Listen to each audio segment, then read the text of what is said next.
शांति। आज 10 मई 2022 भारत में मंगलवार है। Today is 10th May 2022 and it's Tuesday in Bharat. आज की मुरली का जादुई रहस्य स्वयं को प्रेरणा देने के लिए magical secrets of today's Murli for motivating the self. कल बहुत भाई बहनों ने अच्छे अच्छे प्रश्न पूछे और फीडबैक दिया।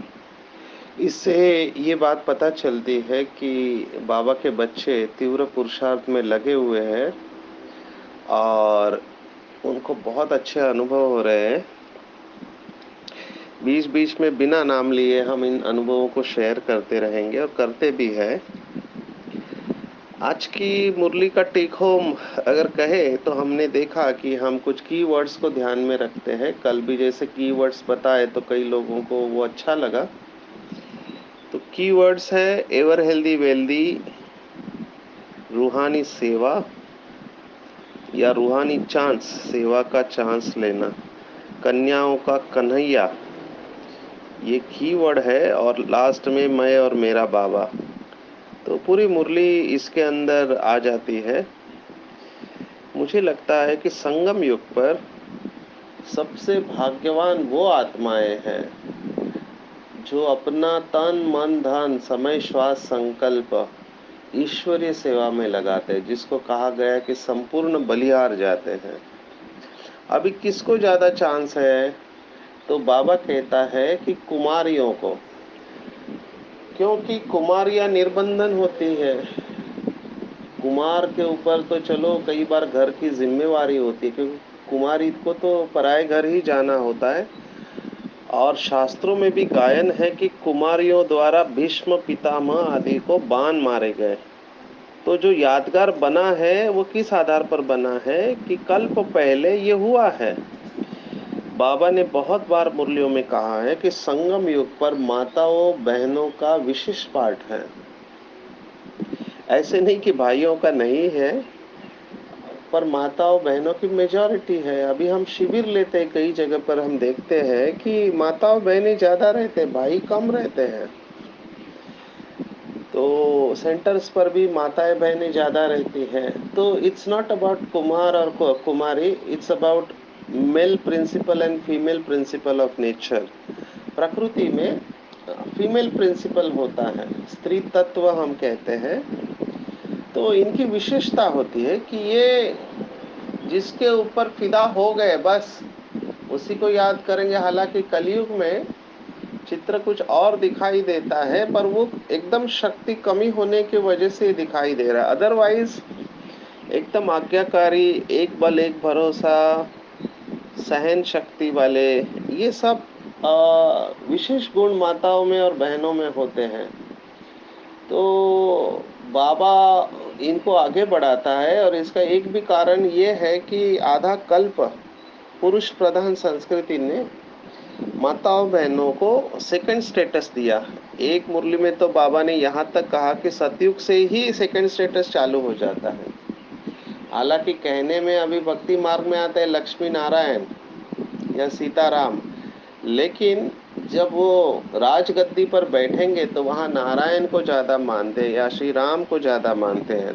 लक्ष्मी भले बैठे रहेंगे तो, लेकिन वो स्टेटस वहां से ही गिरता आया है, ऐसे बाबा ने मुरली में कहा हुआ है। तो कहने का भाव है ये संगम युग बहुत बहुत बहुत मूल्यवान है। इसके कई सारे नाम बाबा ने दिए हुए हैं, लेकिन एक नाम है जो मुझे बहुत अच्छा लगता है पर्सनली। हर एक नाम की अपनी विशेषता है, लेकिन जमा करने का युग है। और आज की मुरली सुनकर ऐसे लगता है बाबा ये कह रहा है कि बच्चे अब नहीं तो कब नहीं, अब नहीं तो कब नहीं। तो जिनको ये रियलाइज हो गया कि अभी मैं जितना पुरुषार्थ करूंगा उस आधार पर मैं पूरे कल्प में बैठकर खाने वाला हूँ। आज बाबा ने पेट को याद किया है ना। लौकिक दुनिया में एक कहावत है हिंदी में, वो कहते हैं कि पापी पेट का सवाल है। अभी पेट तो पाप करता नहीं है, हम खाएंगे कितना, 2 रोटी ही खाएंगे, लेकिन उस 2 रोटी के लिए कितना मेहनत करते हैं, कितना मारामारी करते हैं लोग। खाएंगे 2 रोटी और दफन भी होंगे 5 फीट की जगह में 5 बाय 2, लेकिन कितने बड़े मकान बनाते हैं। अभी कई जगह पर हमने देखा कि वो बूफे में कितना खाना वेस्ट करते हैं। अगर आप खाते नहीं है तो क्यों इतना खाना बनाते हैं। मैंने तो एक पिक्चर देखा, मुझे बहुत शॉकिंग लगा। 10 लोग हैं, अरब कंट्री का पिक्चर था, और बीच में वो इतना बड़ा खाना सर्कल में रखा हुआ है, और केवल 10 लोगों के लिए इतना। अभी ये लोग तो इतना खाएंगे नहीं, बाकी क्या होगा सोचो आप। एक तरफ अफ्रीका में सोमालिया जैसे कंट्री है, बहुत सारे देश है जहाँ 2 वक्त की रोटी नहीं मिल रही, लोग भूखे मर रहे हैं। भारत में भी ये हालत है, और अभी भी कुछ आदिवासियों की हालत है। और दूसरी तरफ इतना अनाज वेस्ट कर रहे हैं, और खाएंगे कितने हम 2 रोटी। तो बाबा आज हमको विवेक को जागरूक कराने के लिए कह रहा है कि बच्चे ये सब क्या करोगे तुम। केवल मानसिक समाधान है कि मेरे पास इतना है दिखाने के लिए। अभी तो मैनेजमेंट में ये बात कहने को आ रही है कि मरते समय आप जितना पैसा छोड़ के जाते हो वो मेहनत आपने ज्यादा किया, उसका क्या फायदा, आपके साथ तो नहीं जाएगा, है ना। आपके बाद या कई लोगों का, अभी देखो भारत में बहुत सारे बड़े बड़े बिजनेसमैन हैं जिनकी शादी नहीं हुई है, अभी उनके पास जितना भी है वो कहाँ जाएगा, ट्रस्ट को जाएगा। तो बाबा आज हमको विवेक को जागरूक करने को कह रहे। बच्चे सोचो, एक तरफ पूरे कल्प की कमाई है, और एक तरफ एक छोटा सा ये जन्म है जिसमें शरीर का भरोसा नहीं है कि कभी शरीर छूटेगा। तो क्यों कौड़ी पीछे अपना जीवन बर्बाद करने का, कल्प की कमाई क्यों छोड़नी चाहिए। और कन्याओं को तो बिल्कुल नहीं छोड़नी चाहिए। तो बाबा को ये बिल्कुल अच्छा नहीं लगता था। फिर बाबा ने आज ऐसा शब्द इस्तेमाल किया कि जो बहुत टचिंग है, मुरली का आखिरी शब्द है। बाबा ने आज मुरली में कहा, देखो भगवान सर्वशक्तिवान जिसको दुनिया ढूंढ रही है, वो बच्चों से कहते हैं कि अर्जी हमारी है और मर्जी आपकी है। तो बाबा फोर्स नहीं करता है, पर बाबा सजेस्ट करता है कि this is the best way to live. Master teacher है, ज्ञान का सागर है, अगर कोई बात कहता है तो उसको मानना चाहिए या नहीं मानना चाहिए। और बाबा ने तो आज और एक बात कही कि अगर बाप का बनकर जिस्मानी सर्विस ही करते रहे और कांटों को फूल बनाने की सर्विस नहीं करे, बाप का बनने के बाद अगर जिस्मानी सर्विस ही करते रहे, कांटों को फूल बनाने की सेवा नहीं करे, तो बाप का डिसरिगार्ड है। आपने समझा ही नहीं फिर बाबा क्या है। और ये मुझे बहुत लॉजिकल लगता है बाबा का जवाब, जिसको ढूंढने के लिए लोग क्या क्या नहीं करते हैं, कितनी साधना करते, हिमालय में जाते, घर बार छोड़ते हैं, कितने उपवास वगैरह करते हैं, वो भी सेकंड के दर्शन के लिए कि हे भगवान सेकंड का दर्शन दे दो, गला काटने को तैयार हो जाते हैं। किस लिए, तो सेकंड का दर्शन हो। और यहाँ पर हमको भगवान मिला हुआ है और हर क्षण साथ देने को तैयार है, और बोलता है कि बच्चे तुम चिंता मत करो, मैं बैठा हूँ। बच्चे तुम चिंता मत करो, तुम्हारे सब बोझ मुझे दे दो, तुम बहुत थके हुए हो। तो इतना एश्योरेंस देने के बाद भी, इतना एश्योरेंस लौकिक में भगवत गीता भी देती है कि सर्वधर्मान परित्यज मामेकम शरणम व्रज। माना तुम सब कुछ छोड़कर मेरे शरण में आओ तो मैं तुम्हें सभी पापों से मुक्त कर दूंगा। कितना अच्छा ऑफर है संगम युग पर। अगर ये ऑफर भी हम स्वीकार नहीं करते तो फिर हमने क्या समझा? इसका मतलब हमने अभी तक भगवान को समझा ही नहीं है कि ये पूरे कल की कौन धक से छोड़ देना चाहिए सब कुछ। जैसे ब्रह्मा बाबा ने किया, मम्मा ने किया, धक से 1 सेकंड में।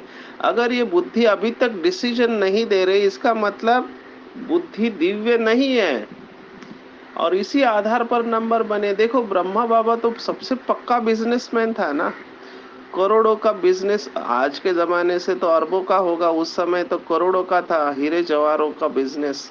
कोई कमाई कम नहीं थी।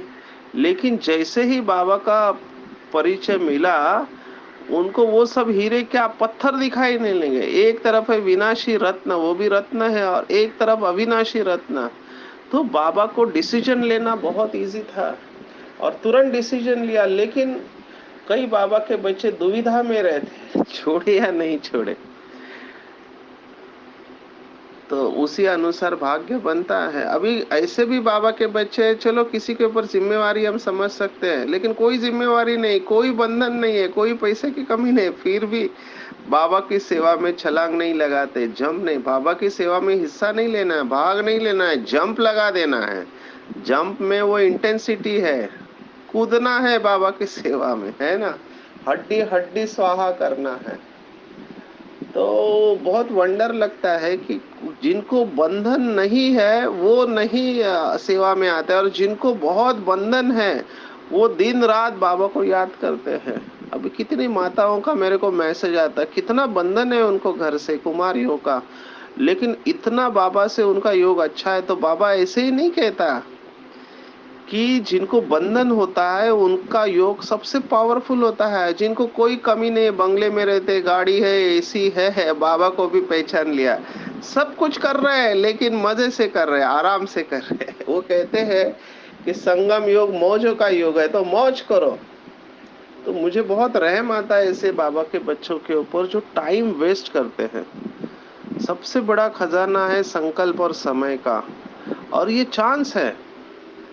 तो मुझे भी बहुत लोगों ने कहा, जब मैंने एमडी छोड़ दिया, बड़ी कंपनी में पोस्ट थी, लेकिन मुझे एमडी मिल रहा था। मैंने कोशिश भी किया, सोचा कि एमडी करके सेवा करेंगे बाबा के, लेकिन वो पोस्टिंग इतना हेवी था कि खाने को टाइम नहीं है, सोने को टाइम नहीं, वैसे ही सो रहे, मुंह धो के जा रहे पेशेंट देखने को। हाउसमैनशिप होती है। देखो एमडी बनने के पहले हमको हाउसमैन बनना पड़ता है, 6-6 महीने का पोस्टिंग होता है, और उसके बाद सेकेंड ईयर में हम रजिस्ट्रार बनते हैं और थर्ड ईयर में सीनियर रजिस्ट्रार, और उसके बाद एग्जाम होता है। वो एग्जाम पास हो गया तो आप एमडी बनते हैं। उसके बाद अगर आपको डीएम करना है तो और 2 साल आपको पोस्टिंग करनी पड़ती है। तो मैं सोचा कि इतना खाने का टाइम नहीं है और सोने का टाइम नहीं है, और इसके बीच में अगर मेरा शरीर छूट गया तो मैं तो कमाई से वंचित रह जाऊंगा, और ये तो समझदारी नहीं है। तो तुरंत छोड़ दिया मैंने। तो बहुत लोगों ने कहा तू पागल है, ये क्या फंस गया ब्रह्मा कुमारी में, इतना तेरे को अकल नहीं है, इतना तेरे को चांस मिलता है, कितने लोगों को चांस नहीं मिलता है। तो मैंने कहा नहीं, ठीक है, मेरी बुद्धि को लग रहा है कि ये नहीं करना चाहिए। तो बहुत लोगों ने टोका मुझे, उसके बाद भी चलो फिर से प्रैक्टिस, ये सोचा कि प्रैक्टिस करेंगे तो दवाखाना भी चलाएंगे और बाबा की सेवा भी करते रहेंगे। लेकिन ड्रामा प्लान अनुसार पेशेंट ही नहीं आते थे, तो मुरलियों का स्टडी करता था। उसके बाद सोचा चलो कुछ सेवा करते हैं, तो गुजरात में सेवा की, राजस्थान में सेवा की, फिर मुंबई जब आए लौकिक माँ बाप की सेवा करने के लिए, क्योंकि वो सीरियस हुए थे। तो फिर से ऑफर आए फार्मा इंडस्ट्री के। वो सोचा चलो ठीक है, अपना इनकम भी होगा, सेवा भी होगी। लेकिन फिर से बड़ी पोस्ट पे जाने के बाद multinational company Johnson and Johnson, international travel आपको मिल रहे हैं, केवल 5 दिन काम करना है, ड्राइवर वगैरह वगैरह। फिर सोचा कि ये क्या कर रहा है, I am wasting my time. तो फिर लोगों ने कहा अरे तेरे को सेवा करना है, 2 दिन छुट्टी है ना, सैटरडे संडे, खूब सेवा करो, 5 दिन काम करो। लेकिन वहां भी दिल नहीं लग रहा था, फिर वो भी छोड़ दिया और फिर लगे रहे ईश्वरीय सेवा में। माना मुझे ऐसे लगता था कि सेवा के बगैर खाना नहीं जाना चाहिए, खाना खाना ही नहीं चाहिए, ऐसा संकल्प था। कि मुझे अंदर से ऐसे फ़ील होता है, मुझे पता नहीं आप में से कितने लोगों को होता है, पर मुझे ऐसे लगता है कि हम कल्पवृक्ष की जड़ में हैं। हम आधार मूर्त और उद्धार मूर्त है और कल्पवृक्ष के पत्ते सूखते जा रहे हैं, क्योंकि हमने सफरिंग को देखा है। एक डॉक्टर बहुत सफरिंग को देखता है, स्पेशली जो टर्मिनल इलनेसेस होते हैं, कैंसर जैसे, तो बहुत दुखी आत्माओं को देखा है। तो मैं सोचता हूँ कि ये लोग भगवान को याद करते हैं और भगवान ने अपने बच्चों को ये काम दिया है, और बच्चे क्या कर रहे हैं, अपने बारे में सोच रहे हैं। तो मुझे थोड़ा गिल्ट फीलिंग आता था कि इतने दुखी लोग हैं और हम इनका दुख दूर कर सकते हैं, लेकिन हम अपने मौज में हैं। तो मुझे तो इनकी सेवा के लिए आना चाहिए। और डेफिनेटली वैसे ही हुआ। बाबा ने देखो कैसे यूज किया, बाबा ने सेवा के लिए कभी सोचा नहीं था, लेकिन एक लक्ष्य था कि बाबा के लिए जीवन देना है, तो सब कुछ छोड़ दिया, लौकिक को भी छोड़ दिया। क्योंकि ऐसा वैराग्य की स्टेज थी कि दादियों ने अपने बच्चों को छोड़ के आए। अभी छोटा कुछ महीने का बच्चा कोई भी माँ नहीं छोड़ के आएगी, लेकिन छोड़ के आ गए। तो कितना बाबा में आकर्षण होगा। कई परिवार के परिवार आ गए उस समय। आप हिस्ट्री अगर पढ़ेंगे तो रोंगटे खड़े हो जाएंगे। अगर दुनिया के हिसाब से देखो तो ये डिससर्विस है, लेकिन क्या नुकसान हुआ, वर्ल्ड की स्टेज पर गए ना हमारी दादियाँ, क्योंकि बाबा ने उनको संभाल लिया। लेकिन उतने उनके अंदर गुण थे, जो बाबा ने आज कहा ना, मीठा बोल होना चाहिए, स्वभाव बहुत अच्छा होना चाहिए। नहीं तो कई लोग हो जाते हैं सरेंडर, लेकिन स्वभाव संस्कार में उनके इश्यूज आते हैं। तो बाबा ने तो देखो दादियों को बड़े बड़े बर्तन भी मंजवाए। बना दादियाँ सुनाती थी कि बर्तन इतने बड़े होते कि उसमें घुस के उसको साफ करना होता था। हमारी ब्रह्मा बाबा की बेटी जो थी वो चप्पल जूते सीती थी। आप सोचो, जिन्होंने जमीन के ऊपर कदम नहीं रखा है उनको बाबा चप्पल जूते सिलवाता था उनसे। या ट्रक भी चलाया दादी ने। आप सोचो क्या क्या बाबा ने नहीं किया। 100 किलो की बोरी उठवाई। तो कई लोग बोल सकते हैं ना, क्या हम इसी काम के लिए थोड़ी आए। जैसे अभी हम देखते हैं अभी की जनरेशन, हम तो भाषण करने के लिए आए हैं, तो वो डायरेक्ट भाषण की स्टेज पकड़ना चाहते हैं। लेकिन दादियों से बाबा ने ऑलराउंडर सेवा करवाई। पूरा देह अभिमान निकाल दिया उनके अंदर का। बाबा ने उनको इतनी तगड़ी ट्रेनिंग दिया, बहुत शक्तिशाली ट्रेनिंग दिया। तो दादियों को पक्का किया ना बाबा ने।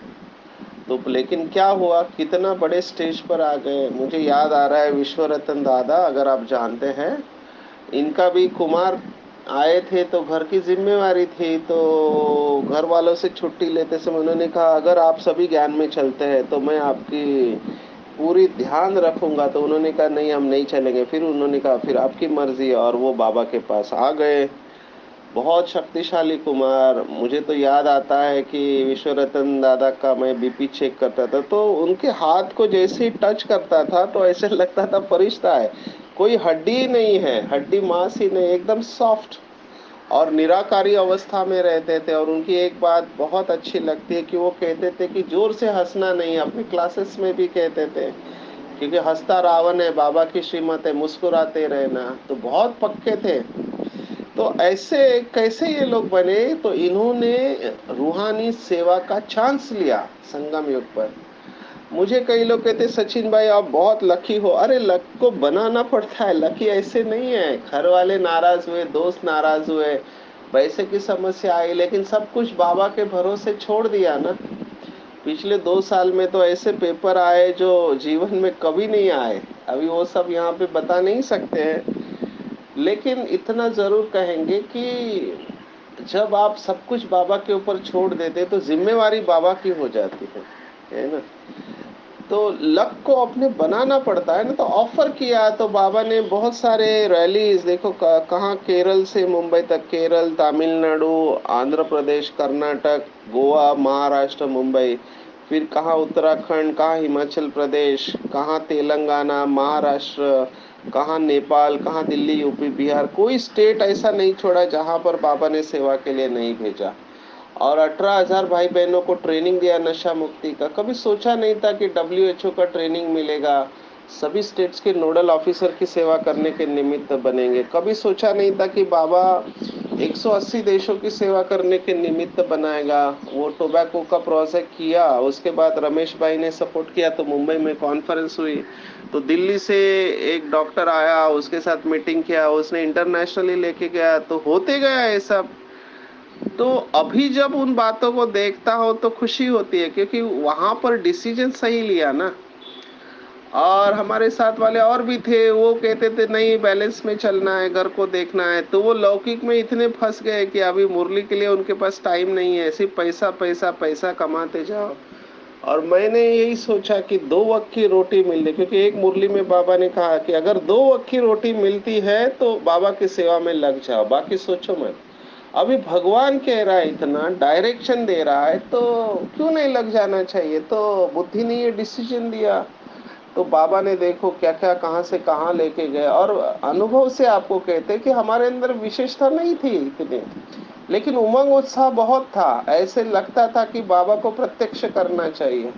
और रहम आता था बहुत दुखी लोगों को देखकर, क्योंकि हम जड़ में हैं। अगर हम ही शक्तिशाली नहीं होंगे तो ये पत्ते तो मुरझाने वाले हैं। तो उन पत्ते को फिर से आ, हरा भरा करना हमारी जिम्मेवारी है। तो इनके दुख को दूर कौन करेगा, तो हम ही करेंगे। तो ये ऐसे इमोशंस थे जिसके वजह से जंप लगा दिया सेवा में। और देखो अभी जैसे सेवा करते गए उतना बुद्धि खुलती गए, नई नई बातें बाबा टच करवाता गया, है ना, नई नई विशेषता भरते गया बाबा। एक होता है अपने अंदर कुछ छोटी सी विशेषता हो, लेकिन जब आप बाबा के ऊपर बलिहार जाते हैं तो बाबा उस विशेषता को बड़ा कर देता है, क्योंकि बड़ा बाप है ना। तो जब हम बड़े बाप के साथ जुड़ जाते हैं तो हमारी विशेषता भी बड़ी हो जाती है। लेकिन वही है कि माया भी उधर आती है। अभी कई ऐसे भी है जिन्होंने बाप को दे दिया जीवन, है ना, लेकिन वो मैं और मेरापन को जीत नहीं पाए, और मैं और मेरापन में अटक गए। तो भी आप हद में आ गए, आप फंस जाएंगे। माया छोड़ती नहीं किसी को। आज जैसे बताया ना, माया कहती है कि ये बाप का बनकर बाप को याद नहीं करते, बाप की सेवा नहीं करते, तो मैं इसको घूसा लगाऊंगी। तो मुझे ऐसे लगता है ये माया आना जरूरी है। माया जब आती है तब अवस्था का पता चलता है कि आप कितना पानी में हैं। हिंदी में ऐसे कहते हैं कितना पानी में है। तो माया जब घुसा लगाती है तो पता चलता है कि अभी तक हम स्वराज्य अधिकारी नहीं बनते हैं। माया जब फीलिंग में लेके आती है तब पता चलता है कि अभी तक देह अभिमान है, इसलिए तो फीलिंग आती है। बाबा ने कहा है बहुत बार, जहाँ अभिमान है वहाँ अपमान की फीलिंग नहीं आती। अभी एक माता का वीडियो मैंने सुना कि पति और बेटा उसको इतना परेशान करे, लेकिन वो बिल्कुल शांत है। अभी ये बहुत पावरफुल स्टेज है। कोई आपका अपमान कर रहा है, कोई आपको कुछ कह रहा है, मार रहा है, लेकिन आप बिल्कुल शांत हो। तो ये बहुत पावरफुल स्टेज है। और यहाँ पर दूसरी तरफ मैं देखता हूँ छुई मुई जैसे आत्माएं। थोड़ा सा किसी ने कुछ डायरेक्शन भी दिया तो भी अंदर आंखों से पानी आ जाता है, और नाराज हो जाते हैं, डिस्टर्ब हो जाते हैं, मेरा अपमान किया। तो कितना कॉन्ट्रास्ट है। और ये सब बाबा के बच्चे नंबरवार है, इसमें किसी का दोष नहीं है। लेकिन कहने का भाव ये है कि जिसको ज्ञान की समझ है, यथार्थ यथार्थ समझ है, वो मैं और मेरे के ऊपर बहुत अटेंशन देगा। पहले भी सुनाया कि मैं और मेरा जो है, बाबा ने मुरली में कहा ये माया का पेड़ है, उसका बीज है। मैं और मेरा शब्द गलत नहीं है, लेकिन रॉन्ग रूप से इस्तेमाल करते। मैं बोलते ही देहदारी अगर याद आता है, मैं बोलते ही पोस्ट पोजीशन याद आता है। कल एक बहुत अच्छी बात एक किसी ने थॉट्स भेजा था कि जैसे आपके पास पैसे आते हैं तो लोग आपको रेस्पेक्ट देना चालू करते हैं, है ना। तो वो रेस्पेक्ट आपका नहीं होता है, वो पैसे का रेस्पेक्ट होता है, क्योंकि जैसे पैसा चला जाएगा आपका रेस्पेक्ट भी चला जाएगा, ठीक है ना। पर इसके साथ लोग आइडेंटिफाई करते हैं कि मैं खूबसूरत हूँ, मैं ऊंचे घर का हूँ, जाति का कुल का हूँ, मैं बहुत धनवान हूँ, वगैरह वगैरह। तो ये सब टेम्पररी चीजें हैं। मैं माना ईश्वरीय संतान और मेरा भगवान, बस। मैं कौन माना, मैं आत्मा और मैं ईश्वर की संतान, अभी तो डायरेक्ट ईश्वरीय संतान, है ना। तो मुझे भगवान ने चुना, अपने को ऐसे नशे में लेकर जाना और दिन भर उस नशे में रहना है। और भगवान मेरा साथी है। तो मेरा मेरा जो कहते, मेरा घर, मेरा पति पत्नी, मेरे बच्चे या मेरा संस्कार, उस सबको मेरे को एक मेरा बाबा में समा देना है। और मैं को यथार्थ रूप में यूज करना है। जब भी मैं शब्द इस्तेमाल हो तो मैं कौन, स्वमान याद आना चाहिए। और जब भी मेरा शब्द इस आए मुख में तो मेरा बाबा आना चाहिए। तो बाबा ने मैं और मेरे को क्या किया है, ट्रांसफॉर्म किया, कन्वर्ट किया है, चेंज किया है। तो मैं और मेरा तो हम करते ही है दिन भर में, लेकिन बाबा ने आज मुरली में कहा है कि ब्राह्मण अर्थात जीवन मुक्त, जीवन मुक्त। लेकिन जब किसी के वश परवश हो जाते हैं तो बंधन है। तो परवश आत्मा के ऊपर डबल अंडरलाइन करेंगे कि मुझे लगता है एक ही फर्क है। पूछते आप इतना खुश कैसे रहते हैं? स्वराज्य अधिकारी, जिसने खुद को जीत लिया उसने विश्व को जीत लिया। परवश नहीं बनना है, चाहे कुछ भी हो जाए, अधिकारी बनकर चलना है। मेरा मन है ना, मेरे कंट्रोल में होना चाहिए, मेरा हाथ है, मेरे कंट्रोल में होना चाहिए।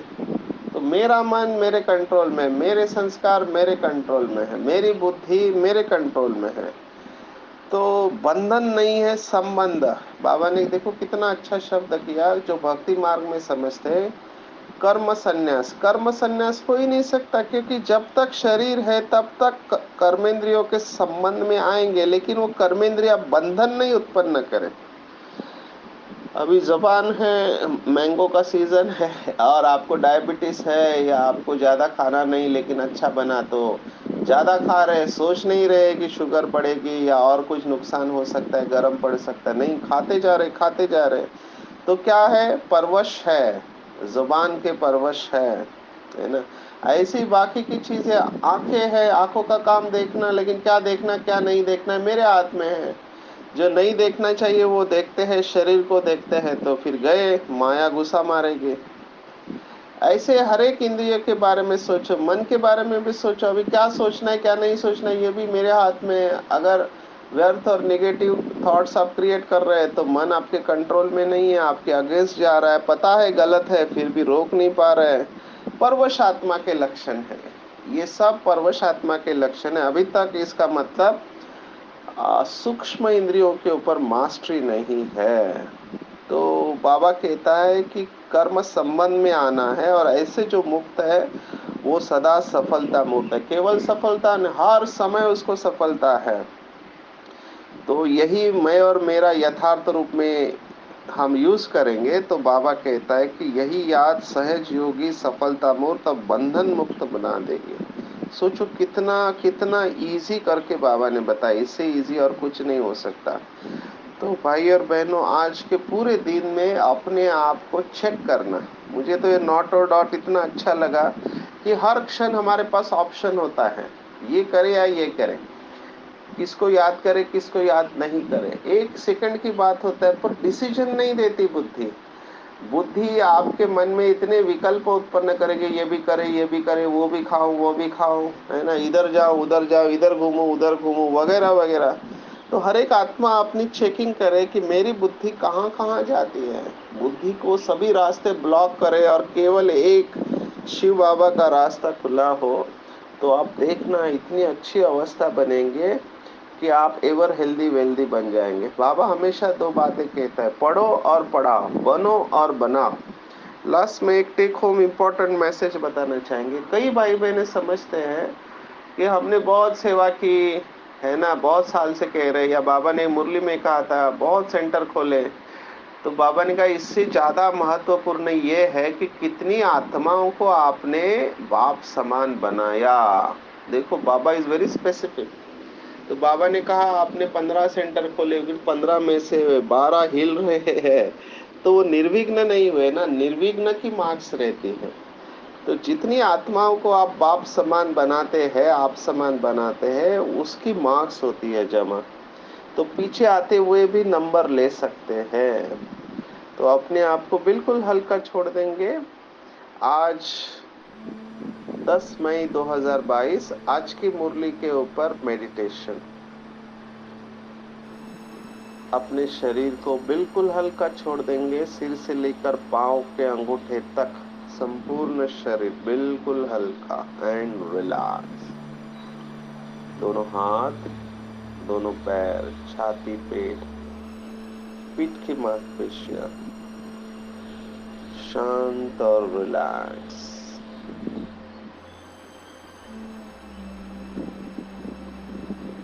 महसूस करेंगे इस शरीर रूपी मंदिर में मैं दिव्य प्रकाश हूँ। इस देह में अवतरित आत्मा हूँ।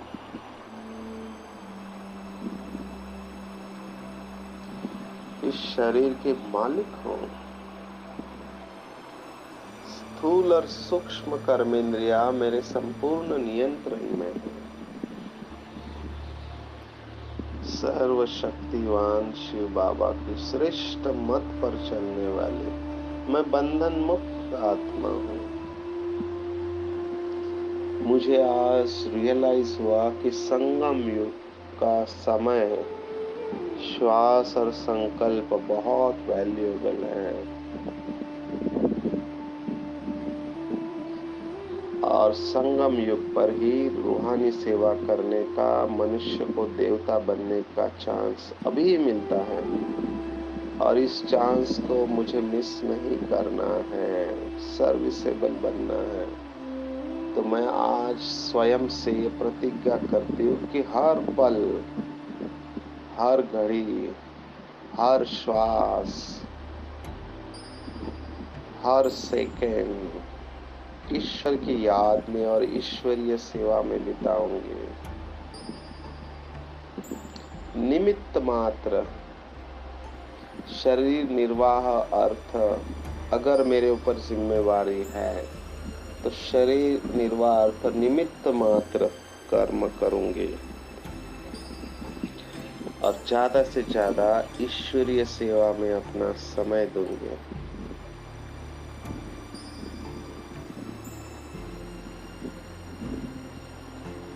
मुझे बहुत अच्छा लग रहा है क्योंकि मैंने बहुत अच्छा डिसीजन लिया है और बाबा ने मुझसे वायदा किया है कि बच्चे तुम्हारी पूरी जिम्मेवारी मैं लेने को आया हूँ। मेरा स्वभाव बहुत मीठा है और मैं हमेशा अपने संग का ध्यान रखता हूँ। बाप समान मैं आत्मा मास्टर दुख हरता और सुख करता हूँ।